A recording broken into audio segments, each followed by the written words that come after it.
Thank you.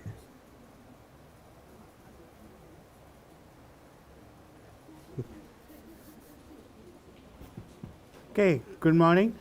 Let's get started today. So, today the three lectures we are going to focus some of the current challenges, I think, or issues, I think, in food processing that probably being addressed, which are common to various food processing methods, and probably this will continue to go for the next several years. So, the first topic we are going to address is the energy water use in food processing.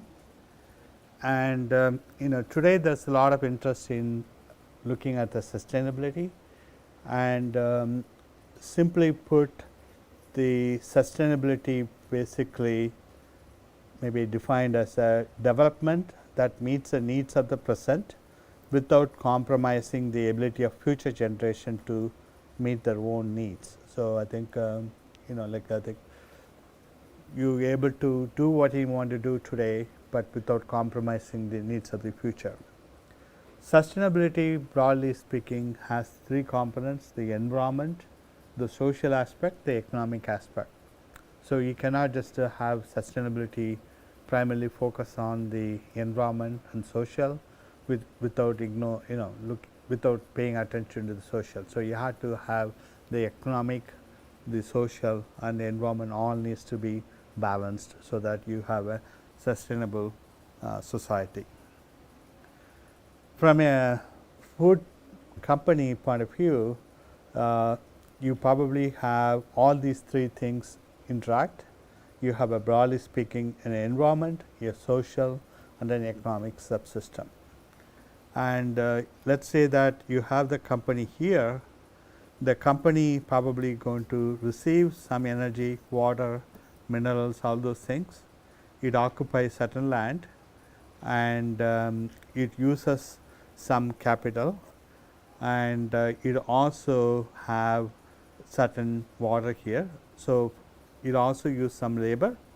So, with all these things, it is going to produce food, and the food is going to support the population growth, feed the people convenient food.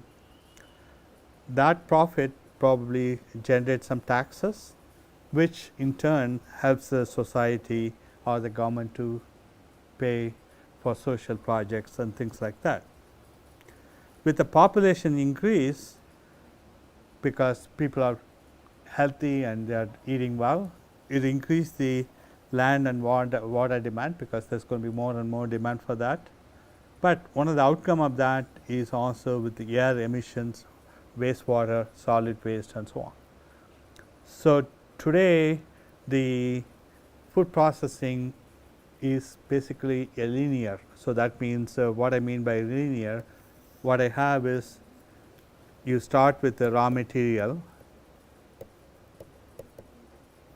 and then you probably process it, then send it to the retailer or distributors, then consumer, then you probably generate waste. So, the waste is going to affect the environment, but there is no effect to fix this problem. So, what we need is a circular economy or circular concept. So, that means maybe you start here raw, then you go through, and then you kind of have a circular concept, so that it is kind of minimize the waste and a better utilization of the resources. So, here just let us say the same concept here. You have the raw material, water, and then you probably have ingredients and other things which are supplying food processing plant. Processing plant produces air pollutants, and then you produce products, but it also generate wastewater, but you also create some pollutants along the way when you distribute, and then when it goes to the consumption, along the way you create some pollutants. And then it all kind of done in a linear manner without any effort going to recover and have a circular economy.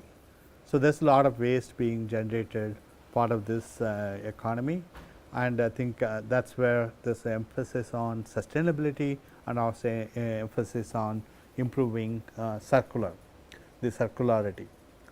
The circularity concept is very simple, very interesting, but doing it in practice is going to be much more challenging. So, how energy intensive is food processing? Like I think whether you do the pasteurization or you do the canning or you do the evaporation, spray drying or any other food processing methods, it is very highly energy intensive. In fact, I think some of this data I am going to provide is probably for the US based, but in India probably you may have a similar statistics. If you look at the energy consumptions consumed by different category of industries, chemical manufacturing is probably highly energy intensive, followed by petroleum, pulp and paper, and then the food manufacturing. You are among the top 5 in the list. So, there are kind of lot of energy is being used.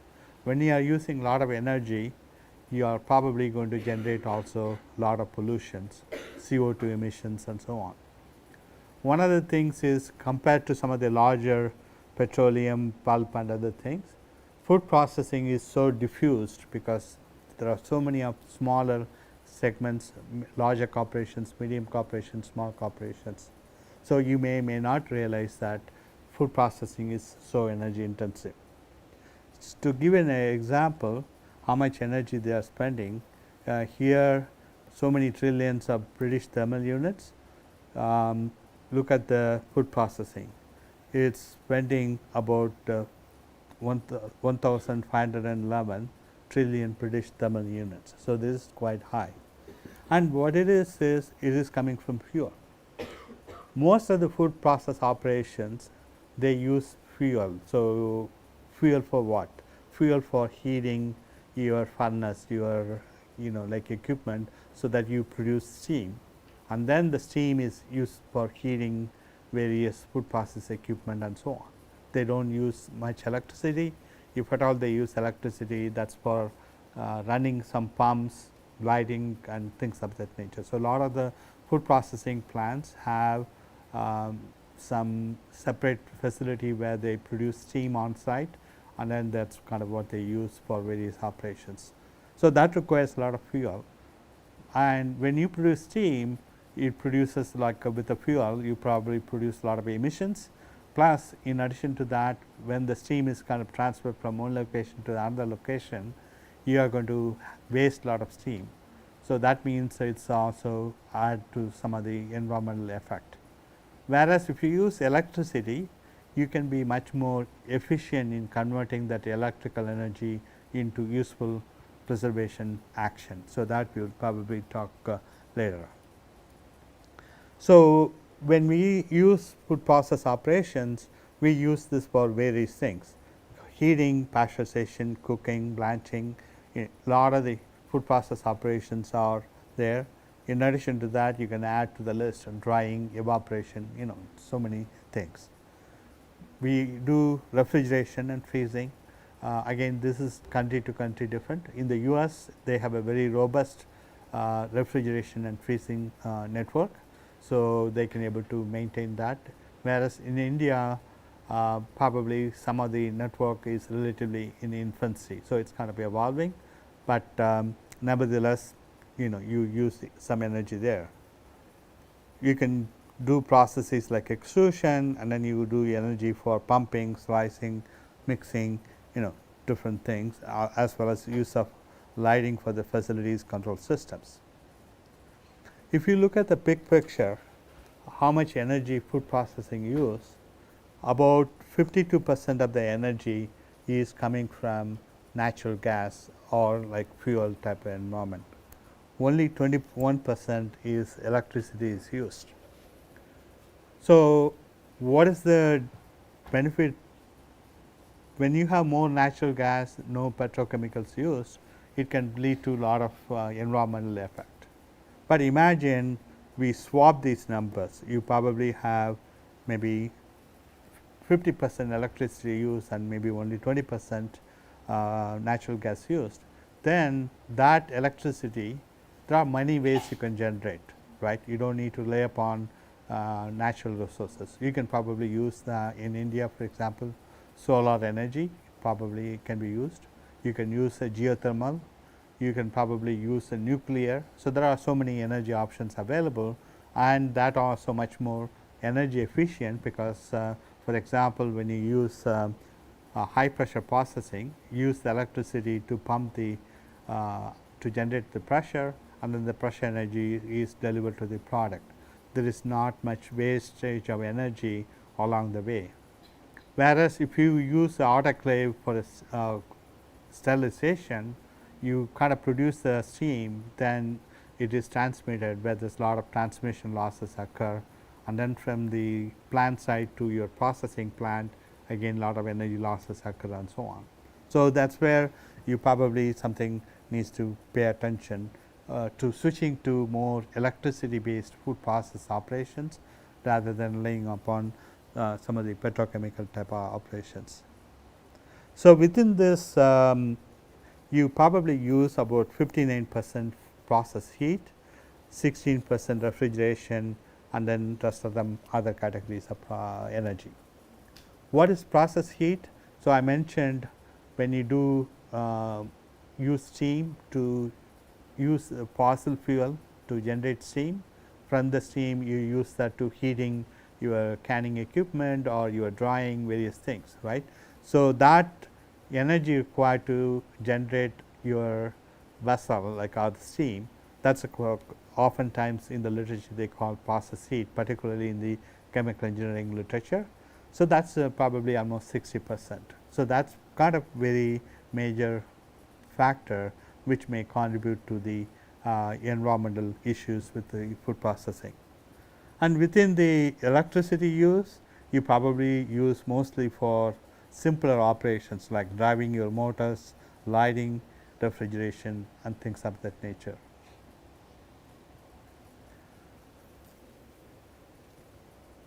So, if you look at the energy distribution, you probably use about 70% of energy for heating and cooling, 12% for process equipment, 8% for facilities. So, this is where you have opportunity to improve your energy efficiency. Right now, this section use a lot of the process heating. So, if you can able to switch to the electricity, you can probably improve upon your overall energy efficiency, and then also you can also help to reduce the impact, because you probably do not have one food processing plant, you may have thousands of food processing plants, each one contributes a little bit, you can get a major thing accomplished. And this graph just to highlight the same thing a little more graphically. So, you can see that conventional boilers which uses process heating, you can probably have a major chunk of the thing, and then you have process cooling, electrochemical machine drive, all those things. So, according to some estimates, this is from the US Department of Energy, about 1.2 quad of energy generated, like probably 45 million metric tons of energy that result in some emissions.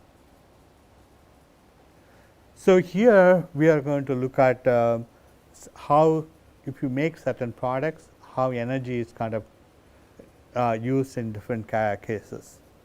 So, for example, you are making milk powder, and if you make the milk powder, this is the how much energy needed per kilogram of product. So, so many megajoules per kilogram, and you can see that you probably need about 15 megajoules per kg product, which uses the fuel, whereas only about 1 or 2% use electricity.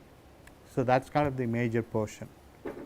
Whereas, if you probably look at something like a cream, you probably use very minimal energy from the fuel, whereas about 1 you are using electricity.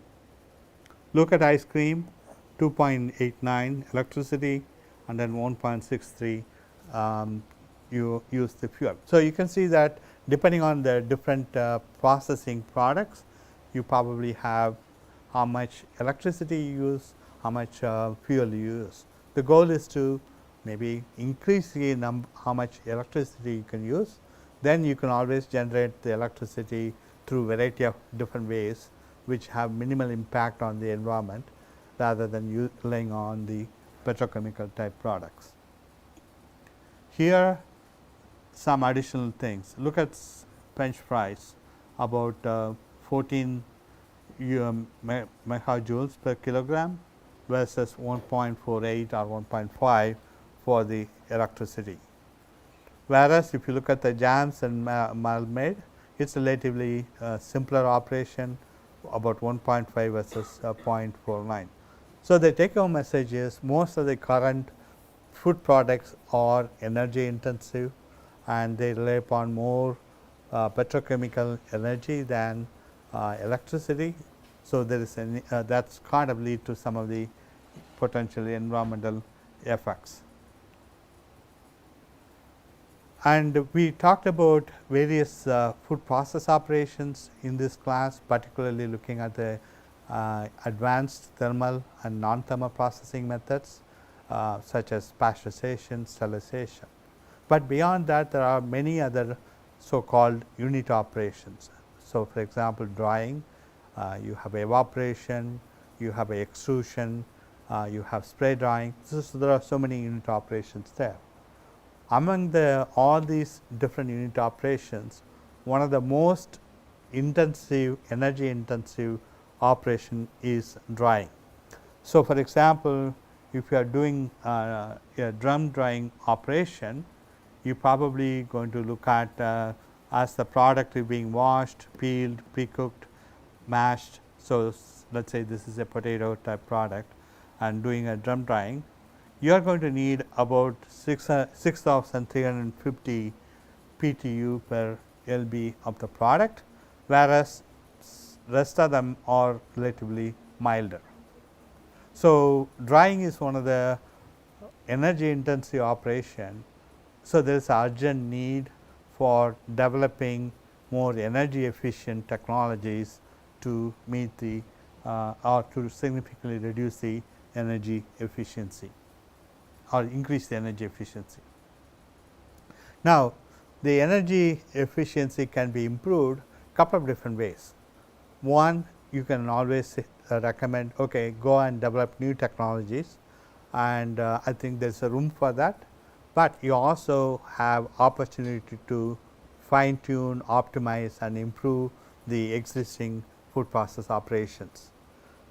So, we talked about drying is one of the more energy intensive operations. So, let us say you dry vegetables, and rather than directly dry the vegetables, maybe you can add a dewatering step where you take the vegetables and maybe find a way to remove the water, so that the dryer does not need to work that much harder to do your work. So, sugar beet battery where they may be drying, you can use this press to remove the water, so that you can able to put them into rotary dryer, so that you can able to save some energy there. Same way, a lot of the vegetables you can pressure treat them. So, for example, 300 megapascal or 400 megapascal pressure for a couple of minutes. What it does is, it is not done for the purpose of microbial inactivation, but it is going to permeabilize the cell membrane. So, that means like within a bacterial cell, like or your vegetable tissue, it is going to push the water out, so that when you do the drying operation, the drying kinetics can be much more faster. So, for example, if I have time versus the moisture removal, the one treated with high pressure may be much faster,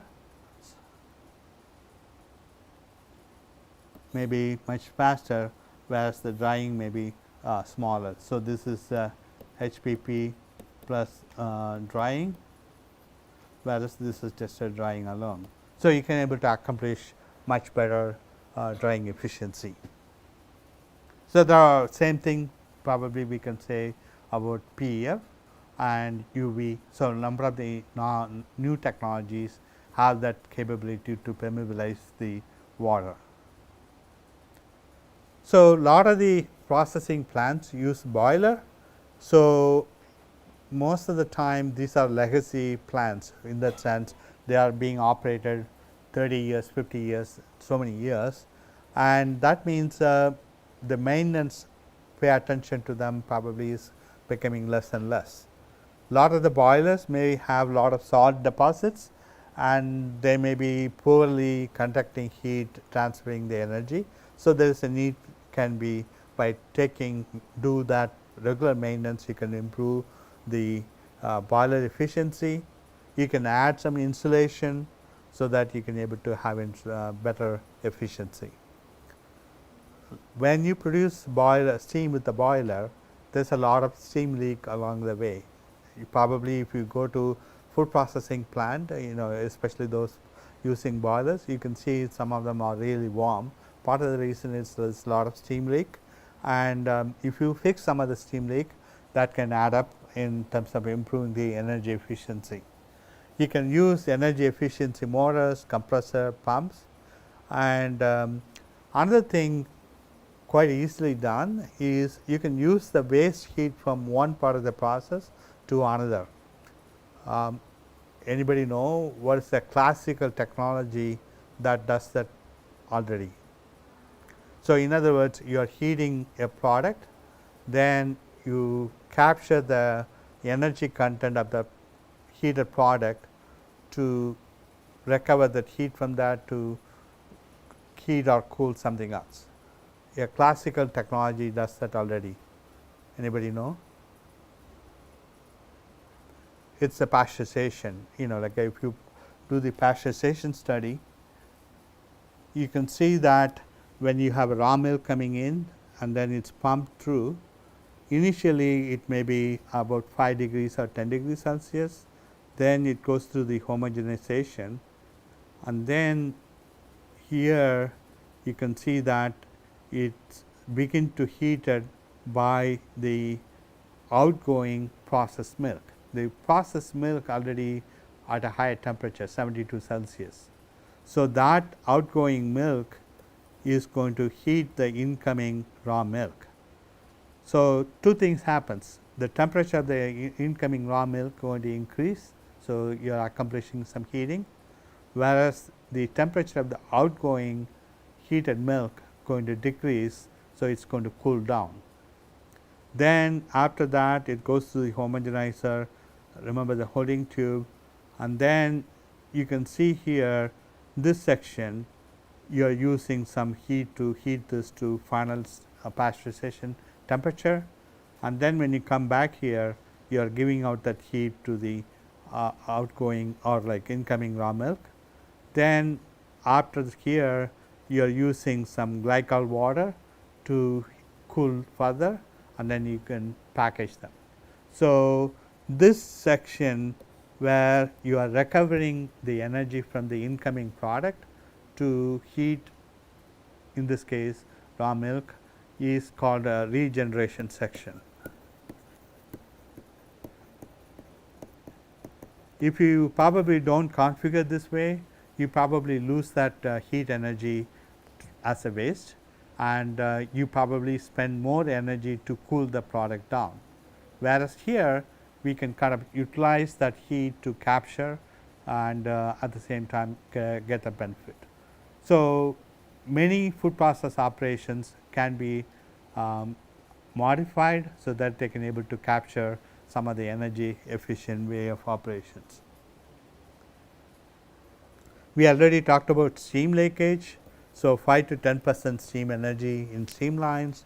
So, you can probably capture steam there, and then we saw like boilers, same with the heat exchangers, lime deposits may be there. So, that can be there.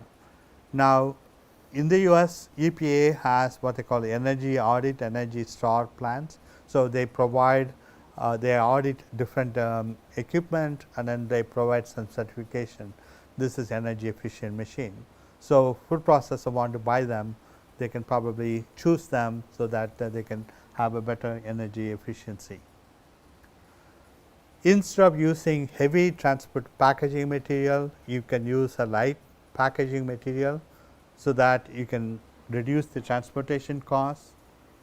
Why do I need to choose? So, for example, if you have a processing plant here in say Ranchi, if you have to bring an ingredient say from China or from say Europe, there's a lot of transportation is involved in bringing that ingredient. Instead, can that ingredient be procured locally within Odisha or in a neighboring state, so that it cuts short the ingredient cost or transportation cost. You can do energy improvements in the facilities. So, for example, most of the facilities now switching to LED lights, and you can also improve the insulation, HVAC, and then you can add solar panels. So, lot of the food processing plants have lot of floor space as well as the roof space.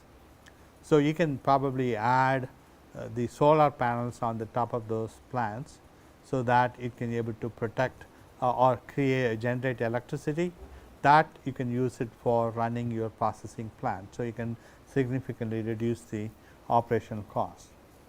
If you do not have that luxury, at least you can put a what they call reflective coating.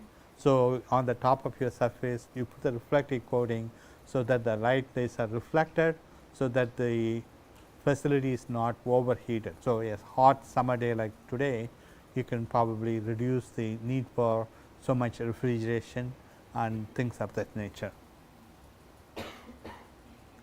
So, we already talked about the need for renewable energy. So, you can add solar panels, or if you have a biogas from food waste, let us say like you are processing tomato and then you have lot of pomace left, and maybe you can recover some of the lycopene from the pomace, so that it is a value added process. So, that part of your valorization, which we will talk later in the class, but then you have some leftover material. That material maybe you can use for making biogas, that can probably provide a source of energy. When possible, you can use wind or hydroelectricity, geothermal. So, geothermal basically it is the energy captured from the earth. So, you can probably do that too.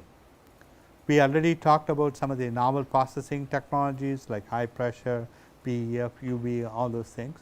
They can probably also help, because they rely upon the electricity. So, they simplify the energy use. In addition to that, they have a superior quality product. So, the electrification of food processing probably key emphasis right now. So, for example, Department of Energy in the US identified food processing among the top 5 energy intensive processes. Now, they are kind of encouraging processor to find efficient ways to do that, and in one of the approach being proposed is electrification of various food process operations. So, for example, you can do microwave, ohmic, high pressure, PEF, and then you can also directly convert the electric energy into pasteurization, sterilization applications. One of the benefits of going to food processing, electricity in food processing, is many of the advanced processing, either thermal, non-thermal, they have a very shorter come up time, and they also have a very reduced processing time. So, there is a significant improvement in product quality. You can have instantaneously start up and shut down. When you have a boiler, you have to take time to heat, take time to cool down. So, there is a lot of energy loss.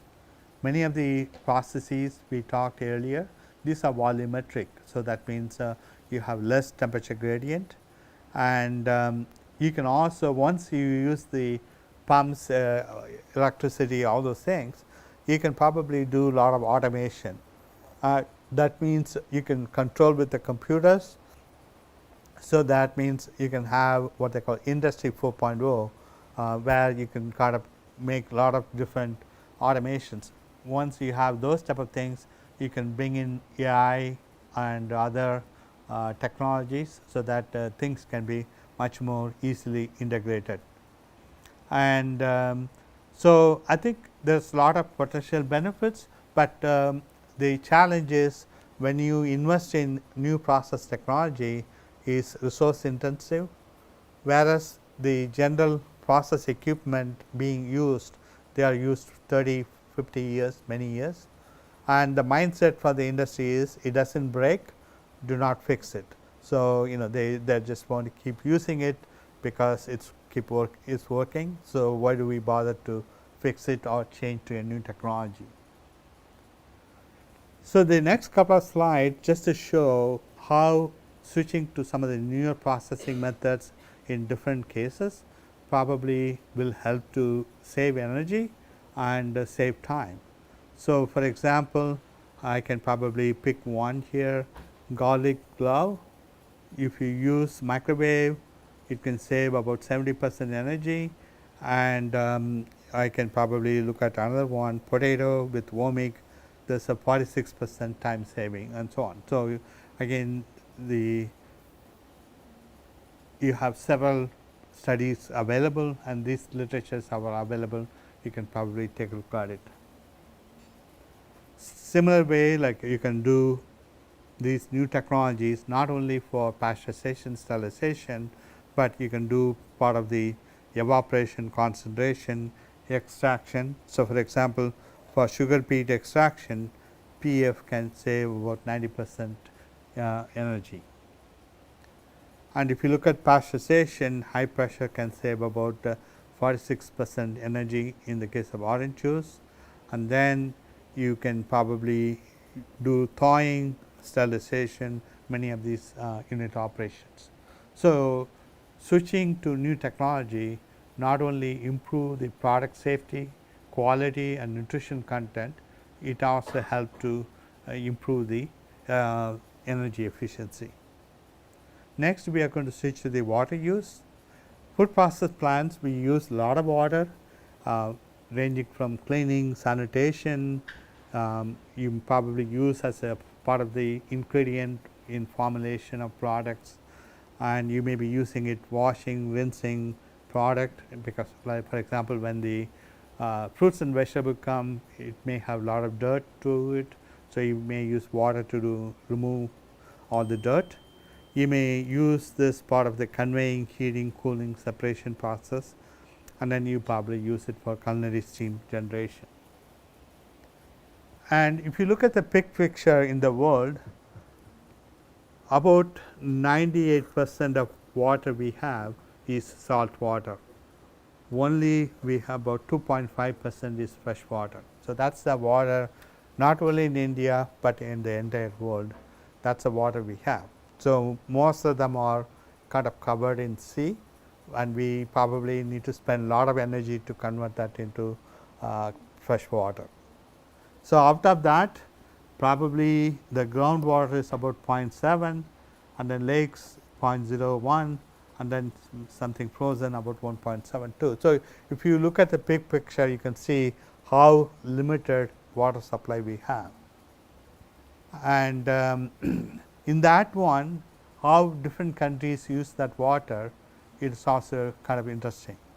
Those countries which have a lot of income, so the developed countries, they probably use about 42% for agriculture to produce food, whereas they use 43% for various industrial applications, ranging from petrochemical, cement and all those things.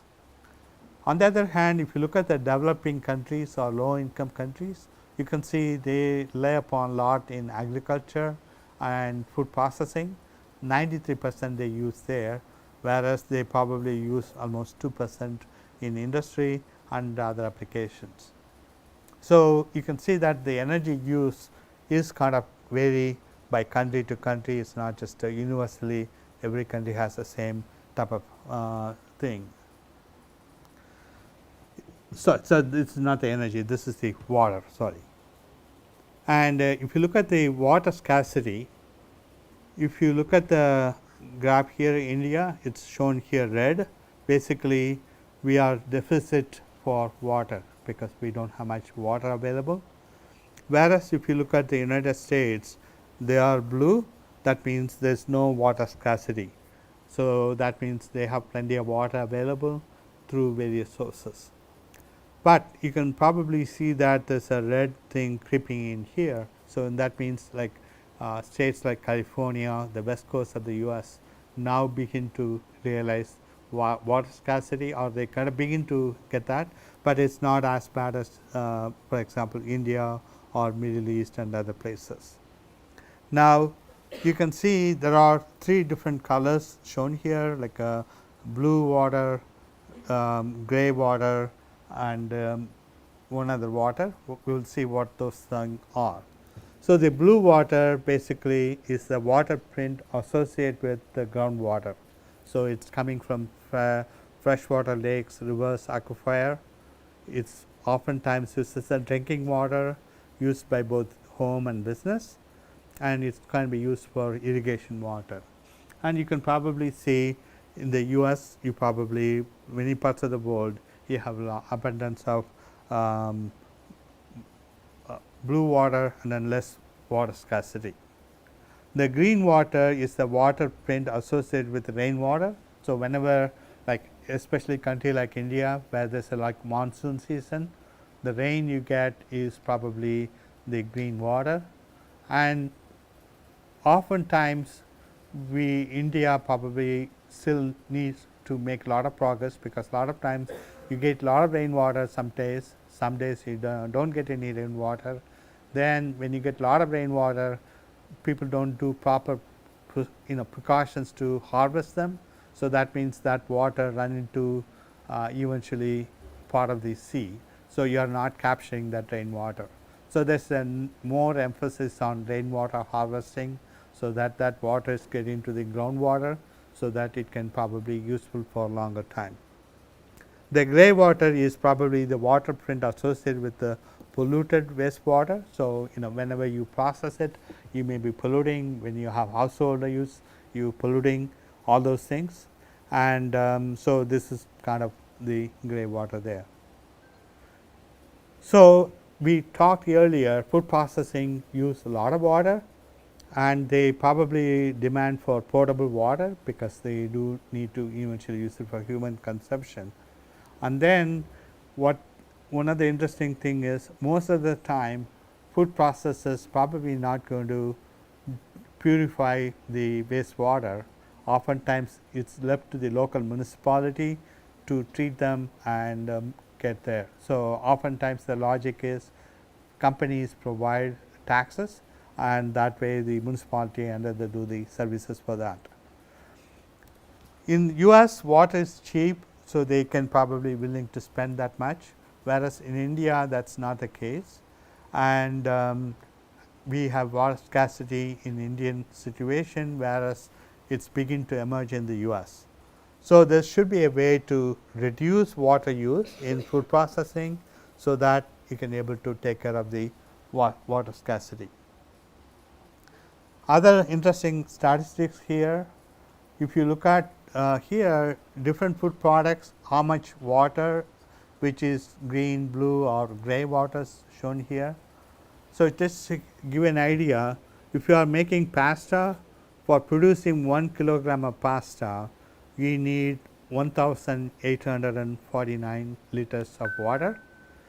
On the other hand, if you are making chicken, for making 1 kilogram of chicken, you need about 4,325 liters of water. So this means you are kind of growing the chicken, then processing is the whole thing is included there. Look at here the chocolate. Even though it's favorite for everybody, you can see that it requires about 17,196. So it's from a water use, it's highly water intensive. If you look at beef, 15,415. So again, it's a water intensive process. So the idea here is when water becomes scarcity, which one of the products is easy to make. So maybe you want to ship there and then try to maybe minimize the use of the products which have less water intensive use. So, maybe this is a question for the group. What can be done to improve water resources in India? How do you India has water constraint. What can be done? Maybe any thoughts? Just a no right answer, bad answer. Yes.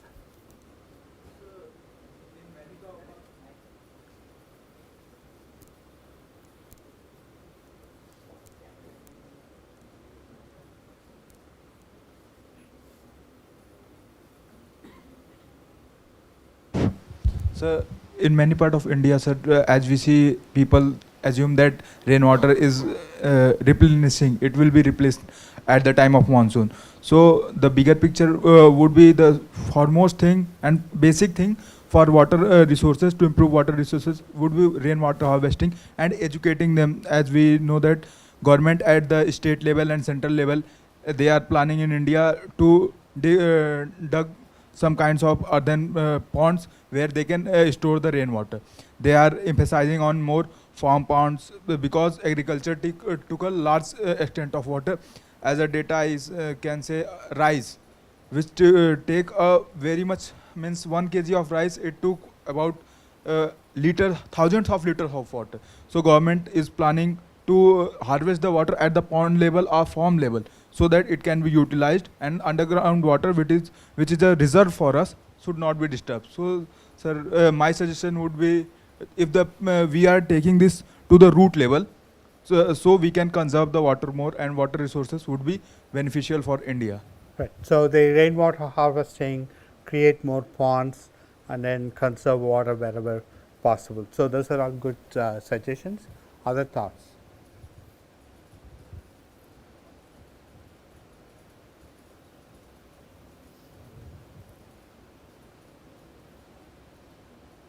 Sir, second one could be the, sir, as we know, from the 70s and 80s time, we were having the participatory watershed management programs are going, where we know that this is the what firstly I have told was the root level, and where the rainwater is we are getting directly.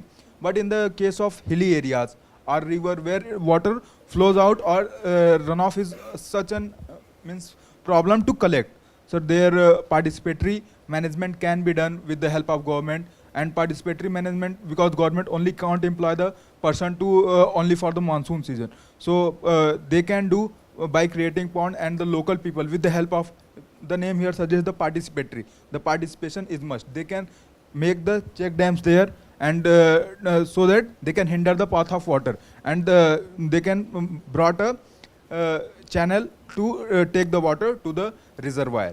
Right. Yeah, I think again, those are all good points. One other thing I had in mind was, lot of places you have the water reservoirs evaporate a lot of water with the sun, with the hot suns having in India. So some states I heard now they are putting big solar panel. So it achieved two things. One is it's harvesting solar energy. Second, since the solar panels are kind of placed above the water levels, it reduced the evaporation. So I think that's probably one thing. Other thing I heard is with the urbanization of lot of cities, the cities become like what I call cement jungle. So there's a lot of cement floors, everything is there. But now I think they are encouraging to get some greeneries along the way, so that you can able to harvest some of the water rather than just run off in the system. Thank you. Any other discussions? So if you look at ideal attributes of a sustainable food processing, you can say, okay, so if I ever design a perfect sustainable food processing, I'm going to 100% rely upon renewable energy, and then I'm going to use the ingredients made from renewable sources, and it's water neutral. So that means I'm not adding any water, removing any water. When I look at the whole thing, it's neutral. So that means there's no deficit, and I am not emitting anything after doing my food process operations. My products are completely biodegradable, and so that whatever I generate is consumed and biodegradable. So, this is very idealistic, it is never going to happen, because by nature of the food process operations, you are always going to have some energy needed, you always need to have more water is needed, you always going to produce some emissions, all those things. But the goal is to how do I get more closer to this idealistic condition. Now, for implementing some of the changes, it probably takes a lot of cost, because I think that is a major constraint why people like it, but they do not want to do it because of the cost. And then you probably need to have some environmental regulations, and there is a need for demand. If every customer demand, okay, I am going to buy only products which are made in a sustainable carbon neutral way, the food processors will listen, and then they will do that. And then how much water is available, all those things. So, in summary, food processing is among the biggest consumer of energy, and there is a lot of water is also consumed, and to save the energy cost and reduce the carbon dioxide emission, we need to improve the energy efficiency. We have to replace the energy intensive operations with energy efficient processes, and then some of the conventional process technologies with the new non-thermal technologies. So, these are all some potential opportunities. So, with that I am going to stop here, and then we can have some additional discussion.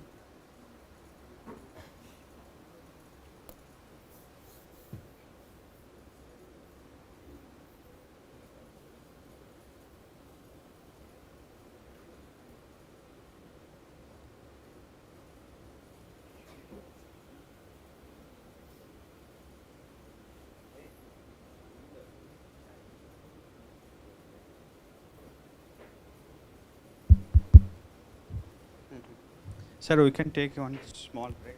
Okay, sure. Okay, so we will take a break.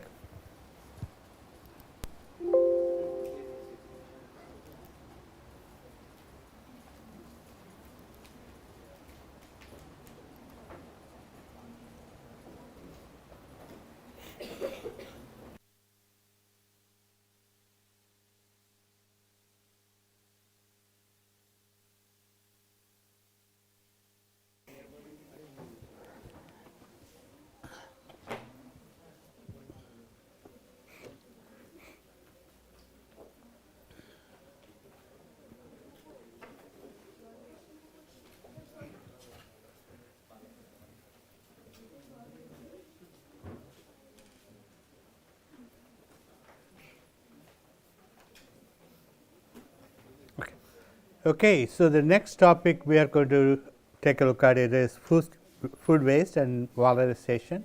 I think part of that segment, valorization, is probably more familiar for Indian audience, but I think food waste is something universal, common challenge. So, if you look at globally, about 1.3 billion tons of food is wasted, and it is wasted in so many different ways, right. Like I think when you harvest at the farm level, processing, retail, consumers, and when you kind of food is end up in landfills, it is probably going to have major environmental impact. And this about 10% of global emissions are coming from the food waste. So, let us say that you buy product and waste it, you may think that okay, I purchased it, so I owned it, so it is my right to waste it as I see fit. But what you do not realize is there is so much water is went into, say you buy and waste some bananas, so much water gone into growing that banana, and so much energy goes into there, so much land being used, so much labor being used.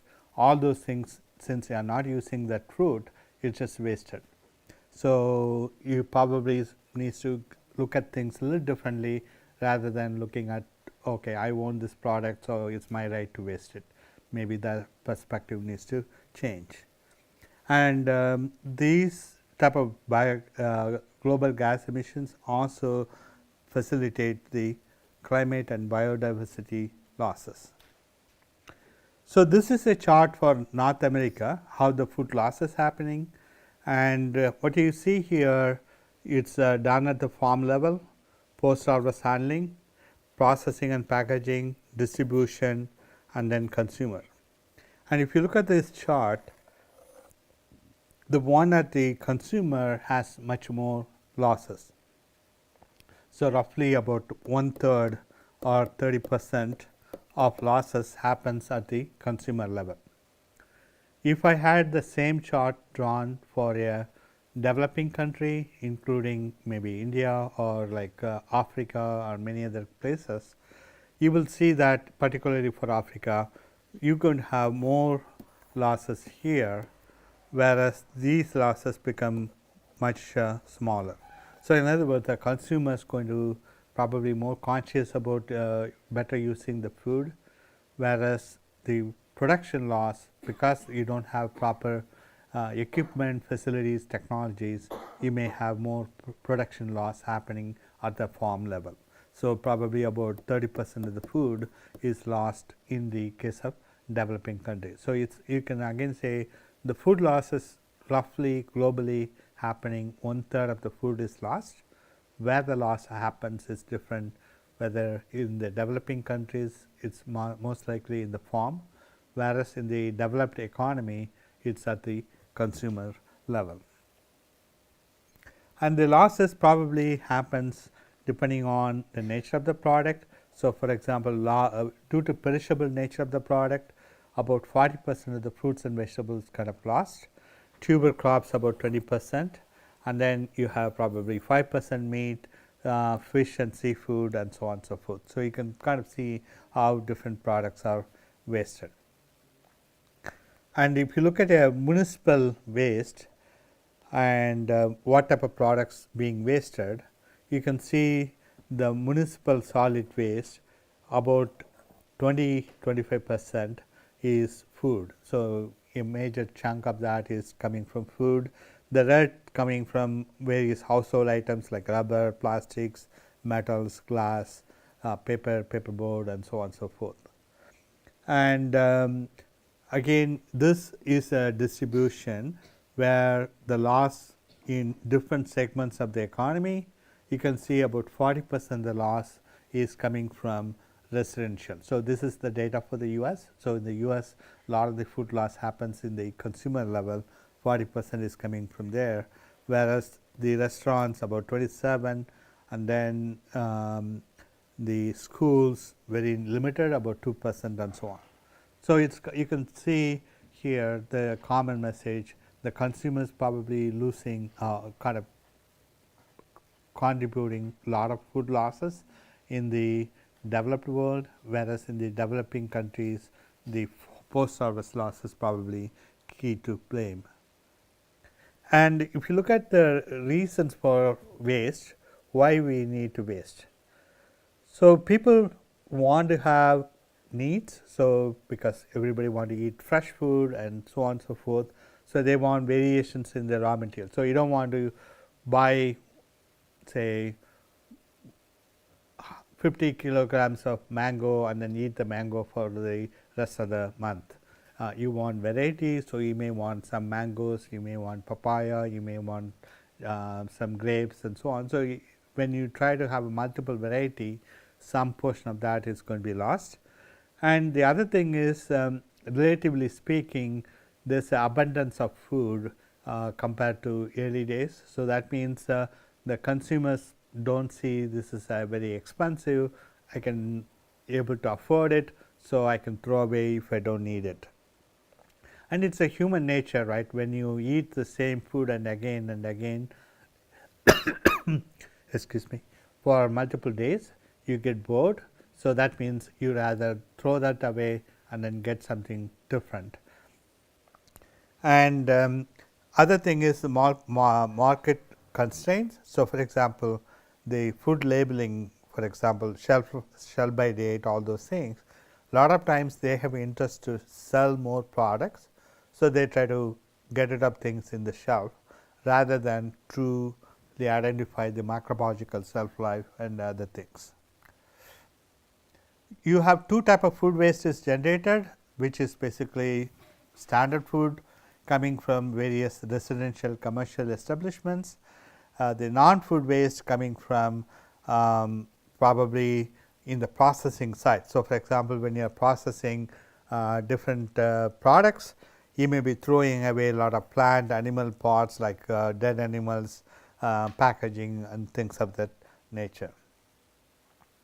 And the food waste can be divided into three categories. One is not avoidable, second is avoidable, and possibly avoidable. So, if you look at when you are preparing processing food, you may have bones, shell, fruits, vegetables with incredible peels and so on.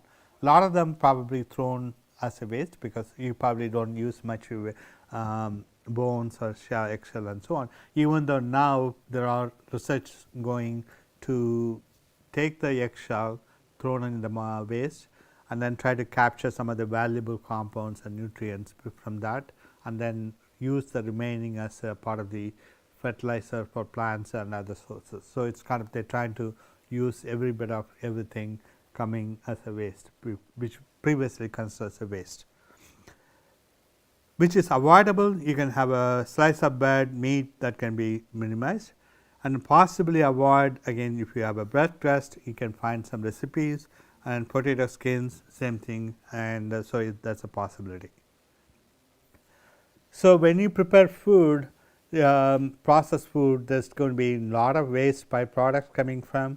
So, for example, slaughterhouse may be generating a lot of blood, skins, and if you look at it, if you are processing 1 ton of meat, about 35 kg may be coming from that. When you process corn, out of 1 ton of product, about 660 kg kind of coming from husk, cuff and things of that nature. So, this lot waste products are there. So, can I do something with the husk, like it has a lot of fiber, can that be incorporated into part of any formulation, so that it can be used not necessarily food, but broader applications, and I will show you some examples being done in India and other places.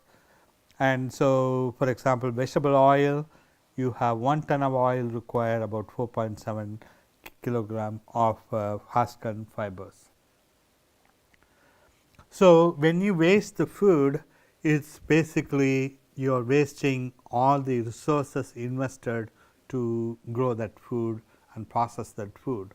So, that means in the US you are probably wasting about 5.9 trillion gallons of water, because that water is probably used in the farming, processing a number of things, and then you have probably wasted about 665 billion kilowatt hours of energy, and so much land being probably gone, not utilized, and then you probably also throw away a lot of fertilizer because those gone into that.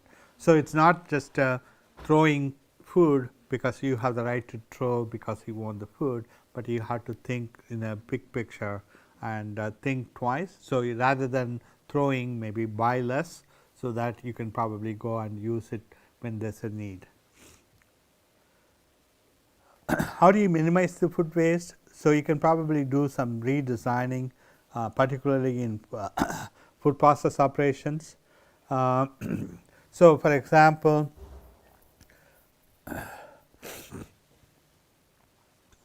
instead of using plastic bags, you may be using directly filling, so that you can probably save a lot of waste bags. And then when you do the pizza topping, you can probably heat the topping, so that the pizza can, the topping can adhere better, so that it go through the freezing processes. You can probably repurpose, reuse chemicals and other food products. From a retail perspective, you have convenience supermarkets, convenience stores, supermarkets, hypermarkets and so on, and each have their own percentage. So, if you look at convenience store, there's going to be some food is going to be wasted, because, and again it's higher than the other style supermarket or hypermarket, because a lot of portion has a short shelf life products such as sandwich and chilled food. Whereas, when you look at the larger supermarket or hypermarket, like for example, in the US you have Costco and many other stores. Here they located in the suburban area, and they have a lot of shopping hours, and so they kind of have a significantly reduced food waste. Still they probably going to waste some products. And if you look at the retailers food waste history, the general expectation for a food processor or retailer is to sell them to consumers or customers at a full price.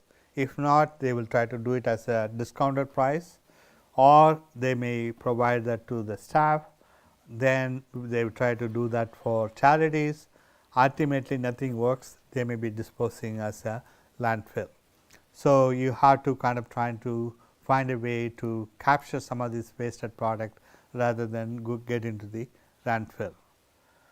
From consumer point of view, especially some of these statements probably true for the US consumers or Western consumers, and I do see with more and more urbanization in India, some of the urban consumers probably also have a similar attitude towards the food.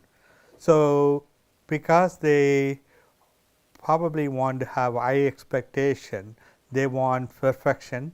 So, that means for example, when you have a carrot, they want everything very perfect linear thing, but carrot doesn't exactly all the time grow linearly in the nature. It is kind of made linear in the food processing plant.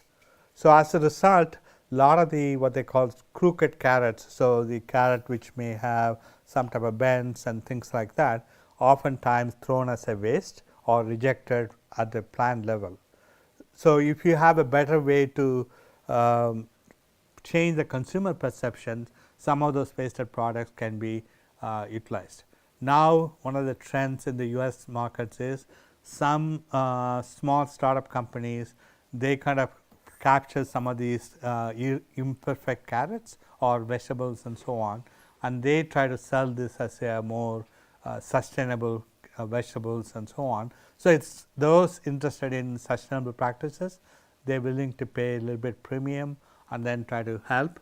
So, it becomes another business opportunity for some of them there.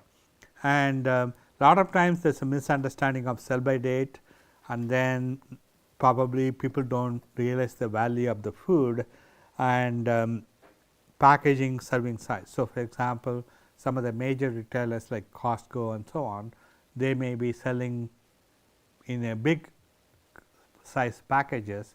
So, when you come to the store, you may be buying say 50 pounds of potato, and then you may be eating maybe 1 week.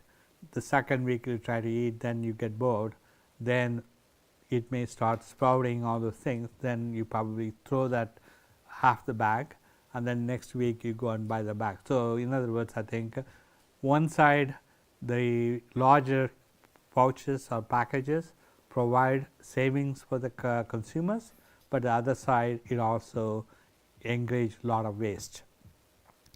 And other thing is cultural habits, like a lot of times people do not like to eat apple with the skins, partly because of the culture thing, but some may have scientific reasons. So, people say okay, the skin may have pesticide or other things, so they want to kind of throw away.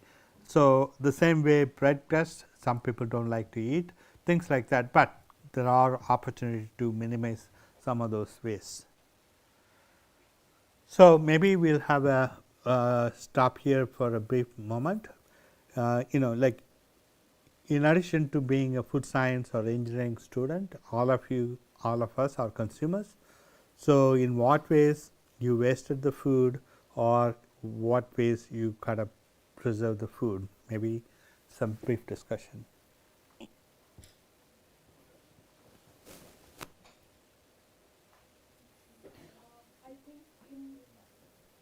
Yeah, I think. I think in India we generate lot of kitchen waste as well, so that can be composted. That is one very good way of reducing food wastage. And there are products available online as well, wherein there are like chambers which will mix the waste and also help in degrading the product. So Right. there are chambers available like that even on Amazon. So that is one way, I think. Right. I have seen some of those chambers, but I think sometime people living in a multi-story buildings or households, one of the concern always they have is that when you have some of those chambers, it does produce some smell, and it probably you need to find way to overcome some of those limitations. But I have here that's one of the objections of or excuse people often provide why they are not Recycling. saving the products like that way. Yes, but that's a good point. Yeah, I think there are also societies, housing societies, which do it collaboratively, where there are where there is good coordination between the members. So that is also there. Okay, great, thank you. Other thoughts?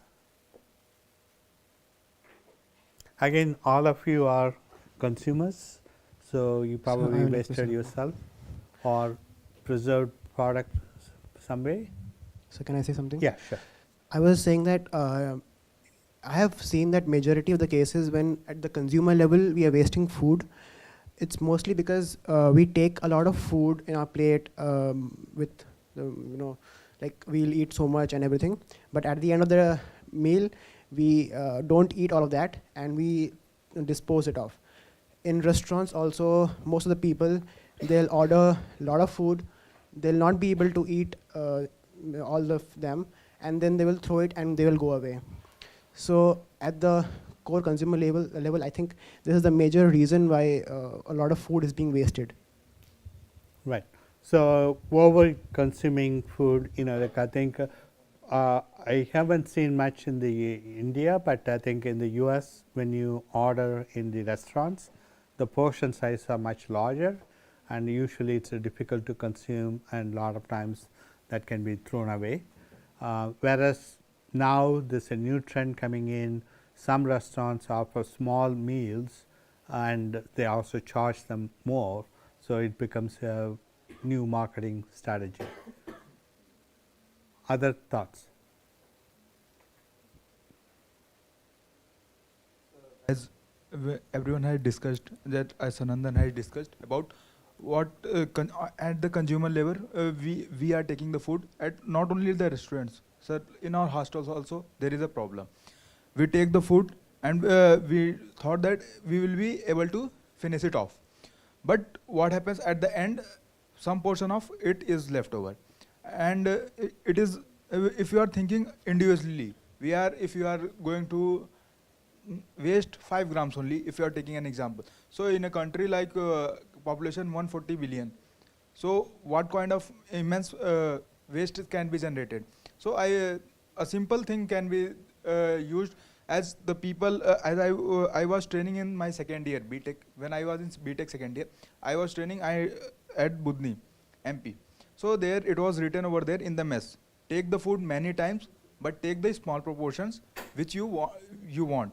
Take it many times as you can repeat. So as a consumer level or at a institution level, it's our responsibility to protect it, and it could be protected by these simple steps only, because if the food is going wasted at simple steps, then it could be conserved at simple steps only, because it does not involve much of the complications to be involved. And in India, I have seen the major problem is major gatherings or functions where the food is getting wasted. In the functions like marriage, in the ceremonies like marriage, people, due to the issue of that they are not field ashamed or prestigious issues or fulfillment issues, that are okay, because people do not want to get upset on those days. So people, if there are 500 guests, they will order food, or they will make the caterer to make the food for 550 people. and so at those level also food is getting wasted. So my approach would be there that if food is getting remained, so many of the people are there who are not getting the two times meal. So why not to distribute these foods which are getting wasted in our means hostel? There are 8 to 10 hostels are there. So why not we can take those food to distribute over them, because people are getting the problem of malnutrition, 2 times meal a day. So at that consumer level also, at the institute level also, these steps can be taken by us to reduce the wastage. And such as the problem arose with the kitchen waste. So kitchen waste, we were having a simple solution of that. At my household, when I was aging, when I was growing up, so what I saw that my mother or anyone, they put a wastage in a bucket and they have a landfill over there. So they put it those landfill. But what we are trying, we are evolving, so we discard those things. We thought that we are getting modernized, so not to have those, and we are getting a modern version of it sold by a company or demonstrated by a company. So we again have to look back on our roots, what were the problem and why we were using those things. Such as ma'am has given example of landfill. As I am an agricultural engineer, so I have seen that landfill, biogas wastage, biogas can be developed from those wastage. So we have to make the people aware that you have to categorize your waste, means kitchen waste different in a different bucket, so that it would be easy for us for the biogas generation or fertilizer generation or compost generation. It would be easy for us. Right. I think these are all good suggestions. Like each one of us probably start doing small incremental step, then collectively it becomes much more effective. So I think that's something probably needed. Other questions? Anybody else have anything to add? Okay, so let's go to the next one. The confusion of food labeling, like a lot of times we talked earlier, when you have sell by date, consumers not sure. Sell by means, is it you throw away after that sell by date because it's not microbiologically safe, but from a store perspective, they just want you experience the best possible quality product. So that's where they encourage the store to sell certain date, and then it's going to microbiologically stable even 10 days or a week after you receive the product. So a lot of times the consumer don't understand it, so there's a lot of confusion there, and I think there are people trying to maybe modify some of these labels to educate the consumers. And if you look at here, this chart just gives why consumers throwing away the products, because with the sell by date under the labeling, because they may say, okay, this product may be spoiled or moldy, and it's past the expiration date. I may worried it may be contaminated, damaged, and then it's probably away from the refrigerator for a long time and so on. And so like there are so much confusion there with the consumers. Another, we mostly talked about food waste. So these are all food products. One other thing we have to pay attention, which is the food processing, doing very probably there's a lot of opportunity for improvement, is the packaging, because most of the foods comes in packaged, and when you consume the food, the package ends in the landfill, and most of the plastics, they don't degrade well, and they may use some chemicals and inks, dyes and so on. They get into the groundwater, so it kind of pollute that, all those things. And the other thing is, when these packaging material ultimately degrade into fine plastic particles, they get into what they call microplastics. So these are all small tiny plastics that get into waterways, they get into the ocean, and the fish and other animals consume it, and then people consume those and so on. So according to some survey, every human being or most of us now ingested a lot of microplastics and it's in our body. Whether what are the long-term health effects of the microplastics, we probably do not know at the moment. So that's something probably needs to be addressed. And so in other words, I think right now, as we do the food processing in current way with using plastic packages and so on, we don't have any good solution. We just keep producing a lot of packaging material and throw them into the landfill, and they produce a lot of microplastics and things of that nature. So there is a need for developing what they call biodegradable plastics. So in other words, rather than using 100% petroleum based products, maybe add some combination of natural products added to that, so that under certain circumstances you create some biodegradation. So yes, like I think I see some of you working on some biodegradable plastic type packaging options. So those type of research probably needed, more of that needs to be happen. In addition to that research, this needs to be implemented in the real life. So later on we will talk about some of those solutions. So right now, one of the challenges, we even do not know how to detect microplastic, because once we know how to detect it, then we know how to destroy them. So those type of researches probably need, and then we also need to have approach to reduce recycled, compost, biodegradable packaging ingredients. So for example, you may be getting ingredients from cornstarch, mushroom, seaweed, sugarcane and hemp and other things, so that you can have a biodegradable packaging options.